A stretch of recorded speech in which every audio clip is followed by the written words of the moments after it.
ചക്കക്കാലമായ ഞങ്ങളുടെ വീട്ടിലെ സ്ഥിരം കാഴ്ചയാണിത്.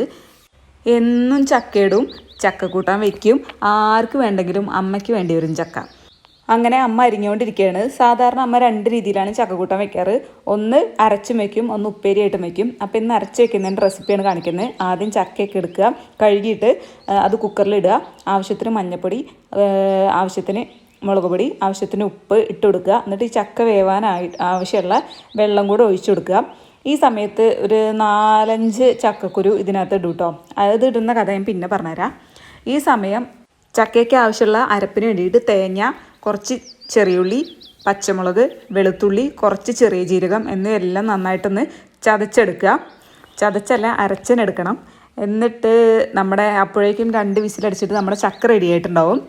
ഈ ചക്കക്കുരു ഇടുന്നത് എന്താ വെച്ചാൽ, ഈ ചക്കച്ചോളയൊക്കെ ഇങ്ങനെ പോകുമ്പോൾ ഈ ചക്കച്ചോള ചട്ടിയിലാവുമ്പോൾ ചക്കച്ചോള പറയൂ ഇത്ര, എൻ്റെ കുട്ടികൾ ആരും എൻ്റെ കൂടെ പോകുന്നില്ലല്ലോ എന്ന്. അപ്പോൾ അതിന് വേണ്ടിയിട്ട് ചക്കച്ചോളേനെ സമാധാനിപ്പിക്കാൻ വേണ്ടിയിട്ടാണ് ഈ ചക്കക്കുരു ഇടുന്നതെന്നാണ് കഥ. അമ്മ പറഞ്ഞ കഥ കേട്ടോ.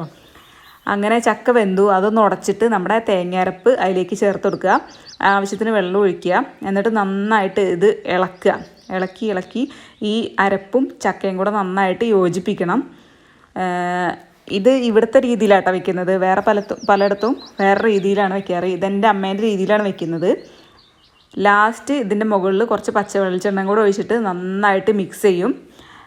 ഇവിടെ അമ്മ മിക്കവാറും ഈ രീതിയിലാണ് വെക്കാറ്. അപ്പോൾ ഇതാണ് ഞങ്ങളുടെ ചക്കക്കൂട്ടാൻ.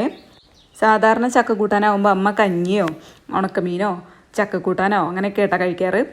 അപ്പോൾ ഈ വീഡിയോ ഇഷ്ടമായാൽ ലൈക്ക് ചെയ്യണേ.